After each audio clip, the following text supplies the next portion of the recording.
There is a reason you're hearing this right now, and it has nothing to do with coincidence or chance, because what you're about to understand is not about forcing yourself to stay strong, nor about pretending that nothing hurts, nor about silencing the storm inside you and calling that peace. It is something far more subtle, far more transformative, and far more honest than anything you have been taught before. Most people spend their lives trying to control what happens outside of them, believing that if they can just fix the world, fix other people, or fix circumstances, then finally they will feel at peace. But what they fail to see is that their experience of reality is never direct. It is always filtered, shaped, colored by something internal, something invisible, something they rarely question. And that something is the lens through which they interpret everything that happens. You may have noticed this before without fully realizing it, how two people can go through the exact same situation and come out with completely different emotional realities. One remains calm, grounded, almost untouched, while the other feels overwhelmed, hurt, destabilized. And this difference is not random. It is not luck. And it is not personality alone. It is the result of how each person interprets what they experience, how they assign meaning to events, and how they relate to their own inner world. The truth is, nothing affects you directly. Everything passes through your perception first, and that perception is built from years of beliefs, memories, emotional patterns, and unconscious conditioning, like wearing a pair of tinted glasses that you forgot you were wearing. And over time you stopped questioning whether what you see is real or simply a reflection of what is already inside you. And this is where most people get trapped, because instead of examining the lens, they try to change the world they see through it. They fight circumstances. They resist emotions. They blame others. And in doing so, they reinforce the very patterns that keep them stuck, not realizing that what they resist continues to shape their experience from beneath the surface. Imagine for a moment that your mind is not a fixed structure, but a living system, constantly interpreting, constantly translating reality into meaning. And that meaning then becomes your emotional response, not the event itself, but the story you attach to it, the belief you activate, the memory you unconsciously recall. And once you begin to see this, something shifts, because you realize that your experience is not imposed upon you. It is constructed within you. This does not mean you ignore pain, nor does it mean you deny what you feel. In fact, it means the opposite. It means you finally begin to face your inner world with honesty, because what you feel is not the problem. What you do with what you feel is what shapes your reality.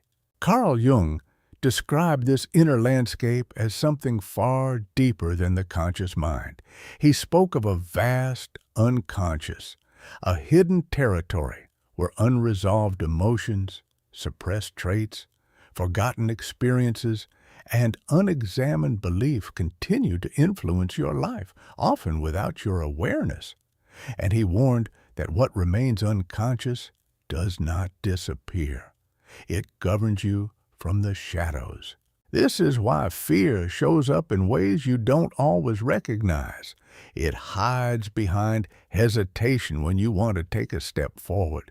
It disguises itself as procrastination when you delay what matters most.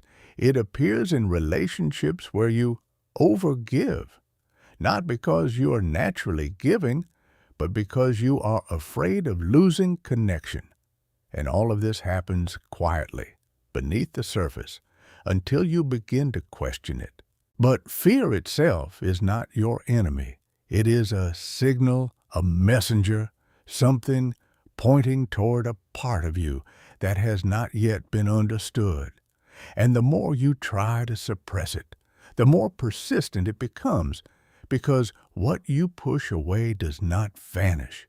It transforms into tension, into anxiety, into patterns that repeat themselves again and again. Think of your emotions like weather moving through the sky. They are intense, sometimes overwhelming, but never permanent. Yet most people treat them as if they define who they are. They cling to them or fight against them, instead of allowing them to pass. And in doing so, they exhaust themselves trying to control something that was never meant to be controlled. What if, instead of resisting your emotions, you began to observe them, not as problems, but as information, as signals pointing toward something deeper within you? What if sadness was not weakness, but an invitation to release something you have been holding on to? What if fear was not a barrier, but a doorway into understanding the beliefs that limit you? What if anger was not something to suppress, but a sign that your boundaries have been crossed and need to be redefined? When you begin to see emotions this way, something inside you reorganizes, because you're no longer reacting blindly. You're responding consciously, and that difference changes everything. Now, think about a moment when you usually react automatically, a conflict, a criticism, a situation where you feel triggered. Instead of responding immediately, pause, create space between the event and your reaction, and in that space, ask yourself a simple question. What part of me is responding right now? Is it truly this situation, or is it something older? Something that has been waiting for a moment like this to surface.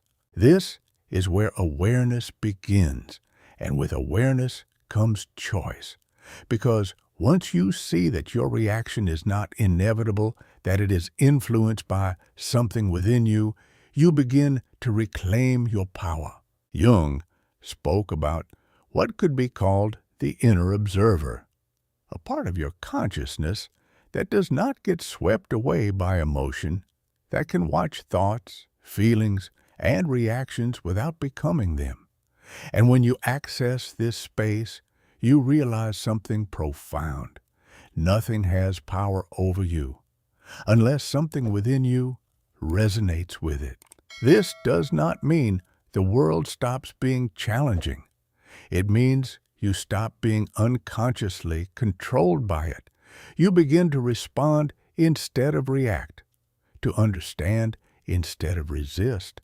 And over time, this creates a form of stability that is not dependent on external conditions. If you look closely, you will begin to notice that many of your thoughts are not even originally yours.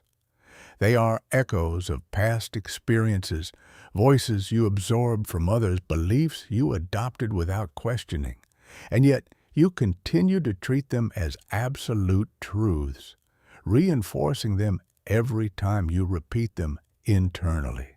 But here is where transformation becomes possible, because once you recognize that a thought is not inherently true, that it is simply something you have been repeating, you can begin to question it. And in questioning it, you create space for something new. Imagine someone who has always believed they are not enough. That belief shapes every decision, every relationship, every risk they avoid. But what happens when they begin to challenge that belief, when they start to see that it was never an objective truth but a narrative they inherited and reinforced? Slowly, their behavior changes, their boundaries change, their confidence shifts, and as that happens, their external reality begins to reflect that internal shift. This is not about pretending to be confident. It is about rewriting the internal script that defines how you see yourself, because your mind does not distinguish between what is real and what is consistently repeated. It responds to the patterns you reinforce.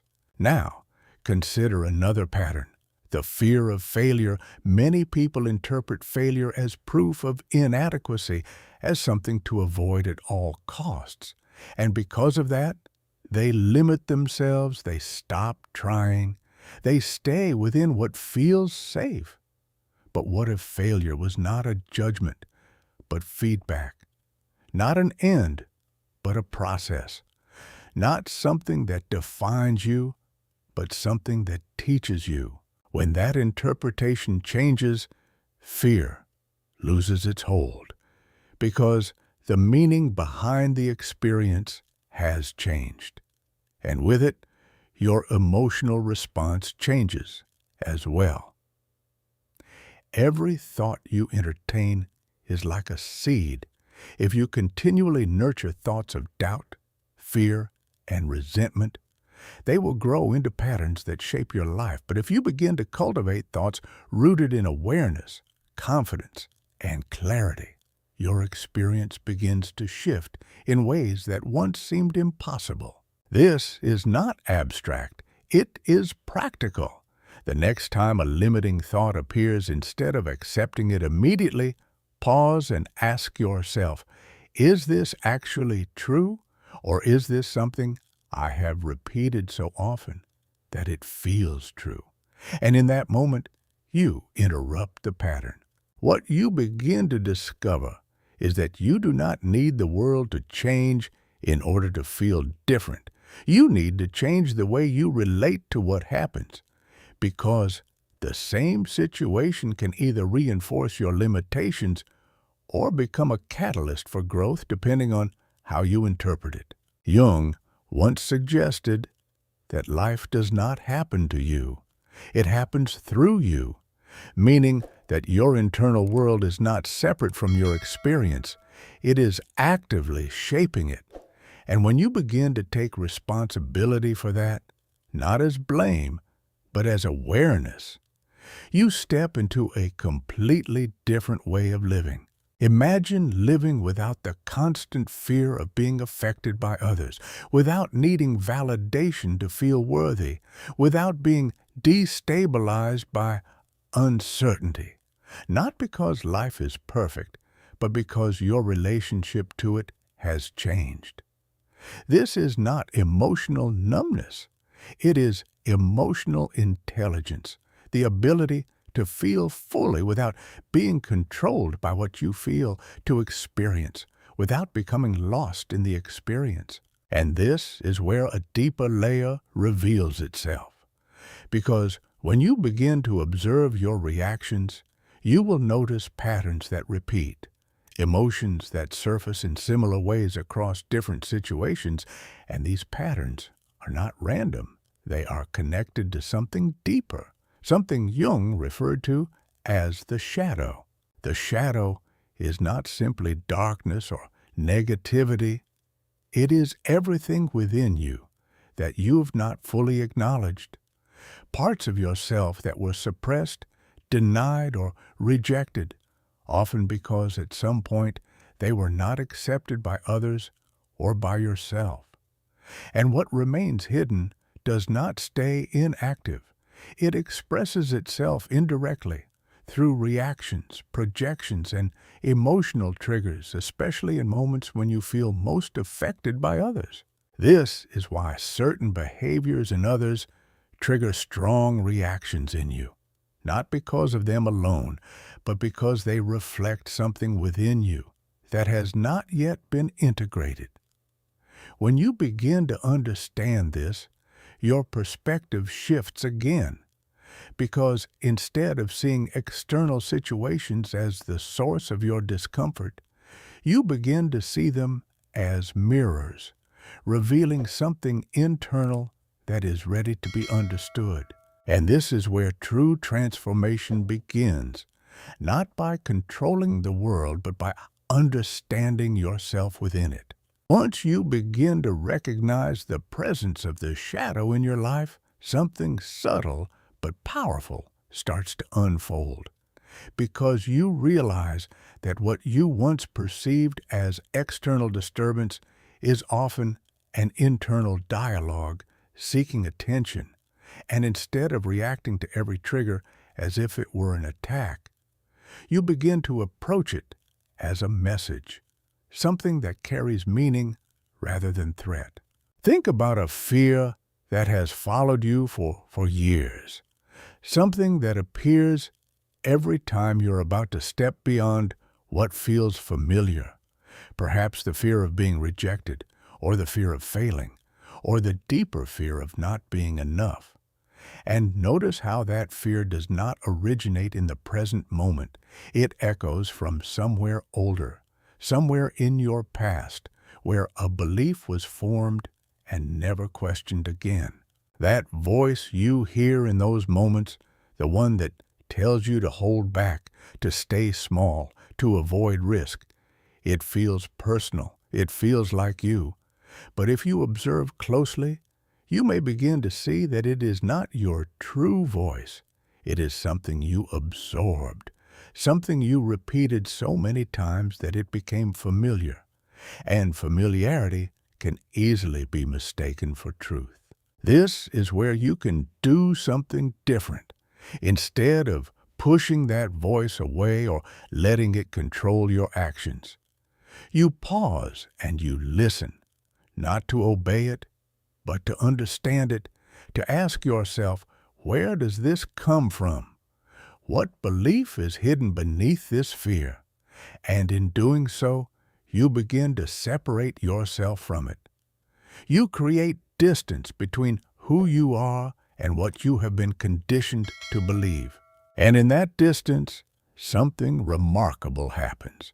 You regain the ability to choose, not based on fear, but based on awareness.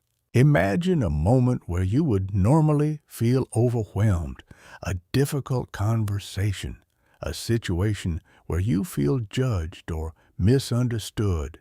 In the past, you might have reacted instantly, letting emotion take over. But now something shifts. You notice the reaction arising.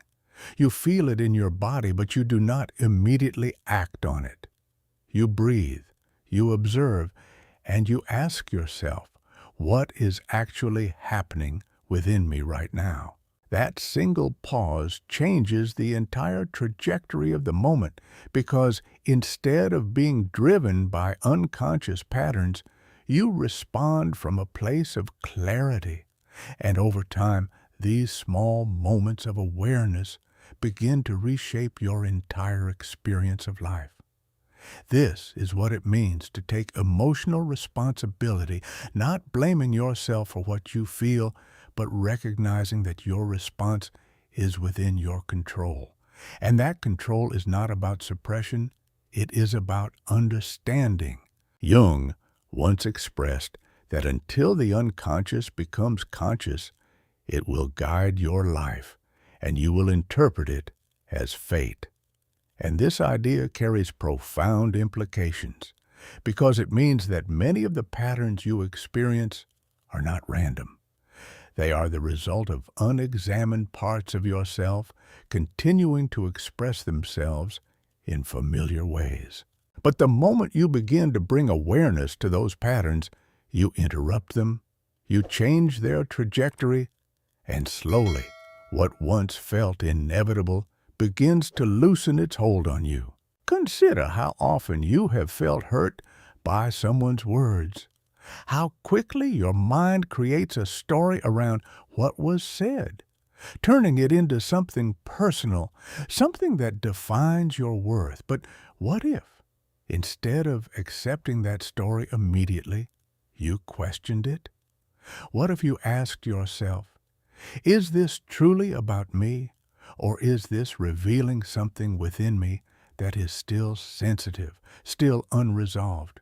When you begin to explore your reactions in this way, you stop seeing yourself as a victim of circumstances, and you begin to see yourself as an active participant in your own experience. Now, imagine being in a moment of conflict where emotions are rising and tension is building.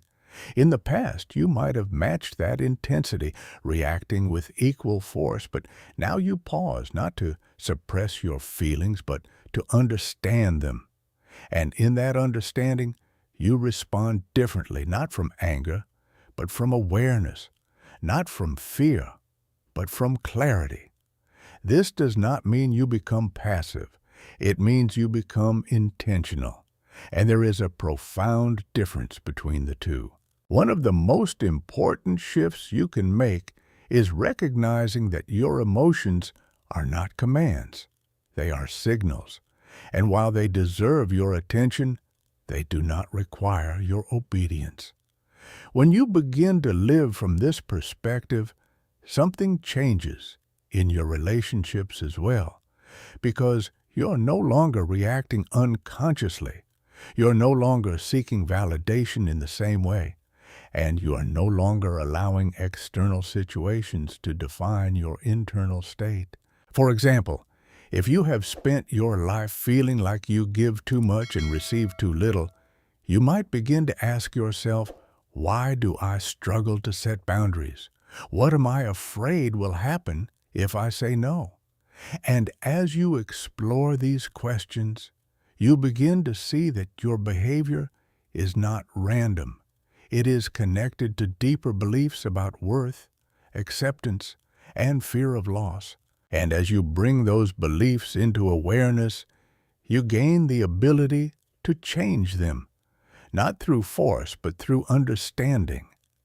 This is where true empowerment begins, not in controlling others, but in understanding yourself so deeply that external situations lose their ability to destabilize you. Many people wait for the world to change before they allow themselves to feel at peace. They expect others to behave differently, circumstances to become easier, life to become more predictable. But this approach keeps them dependent on things they cannot control. Real change happens in the opposite direction. It begins within. And as your internal state shifts, your experience of the world shifts with it. It is like tuning a frequency. When you change the signal you're broadcasting internally, the experiences that resonate with that signal begin to change as well. Not because the world itself has transformed, but because your relationship to it has. Imagine living in a way where criticism no longer defines you, where rejection no longer feels like a reflection of your worth, where uncertainty no longer creates fear, but curiosity. This is not a distant ideal. It is a direct result of understanding how your mind interprets reality. And yet, there is something important to understand. This process does not remove pain from your life. It changes your relationship to it. You will still feel, you will still experience difficult emotions, but you will no longer be controlled by them. They will move through you like waves passing through the ocean, intense at times, but always temporary, always shifting. Instead of resisting them, you allow them, you observe them, and in doing so, you reduce their power over you. Now, consider how much energy you have spent trying to control what others think of you, how often you have adjusted your behavior to fit expectations, how many times you have ignored your own needs to maintain harmony. And ask yourself, what would change if you stopped doing that? What would happen if you allowed yourself to be fully who you are without constantly seeking approval, without measuring your worth through external validation? This is where individuation begins, the process Jung described as becoming who you truly are, not who you were conditioned to be. It requires courage, because it means facing parts of yourself you have avoided. It means questioning beliefs you have held for years. It means letting go of identities that no longer serve you. But in doing so, you gain something far more valuable than approval.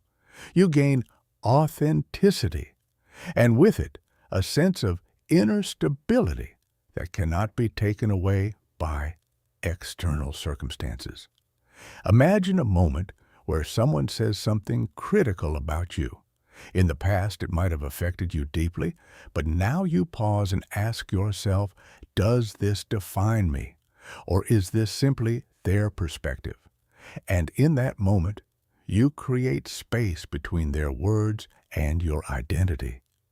That space is freedom. It is the realization that nothing outside of you has the inherent power to define who you are, unless you give it that power. And when you stop giving that power away, everything changes. You begin to move through life with a different kind of presence, one that is not reactive, but grounded, not dependent, but self-sustained. You no longer feel the need to chase validation, to prove your worth, to control every outcome, because you understand that your value is not something that needs to be earned repeatedly. It is something that exists within you. This is what true inner freedom feels like. Not the absence of challenges, but the absence of unconscious control. And as you continue this process, you will notice something unexpected. The world begins to feel different, not because it has changed, but because you have. Situations that once triggered you lose their intensity. People who once affected you deeply no longer hold the same influence. And most importantly, you begin to feel a sense of lightness, a release from the constant effort of trying to control everything. But there is one final truth you need to understand. Becoming unaffected does not mean becoming detached from life. It means becoming deeply connected to yourself. It means you can experience everything fully without losing yourself in the process. It means you can feel without being overwhelmed, respond without being controlled, and live without being defined by external circumstances. So, the next time you feel something intensely, do not rush to escape it. Do not try to suppress it. Instead, pause, observe, and ask yourself, what is this showing me about myself? Because every emotion carries information, every reaction points to something deeper, and every moment of awareness is an opportunity to transform your experience. And as you continue to do this, something remarkable happens. You realize that the peace you have been searching for was never outside of you. It was always within you, waiting for you to recognize it.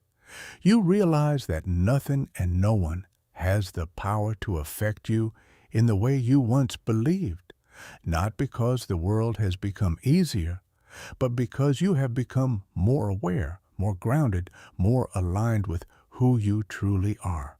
And in that realization, you step into a different way of living, one where your inner world is no longer a source of conflict, but a foundation of clarity. You're no longer reacting to life, you're participating in it consciously. You're no longer controlled by what happens, you're shaping how you experience it. And that is where everything changes. If this message resonates with you, then take a moment to recognize what has already begun to shift within you, because awareness itself is the beginning of transformation. And the more you cultivate it, the more your reality will begin to reflect it. And remember this, true peace is not something you find. It is something you build, moment by moment, choice by choice, awareness by awareness, until one day you realize that what once affected you no longer has the same power, and what once felt overwhelming now feels like something you can understand, navigate, and ultimately transcend.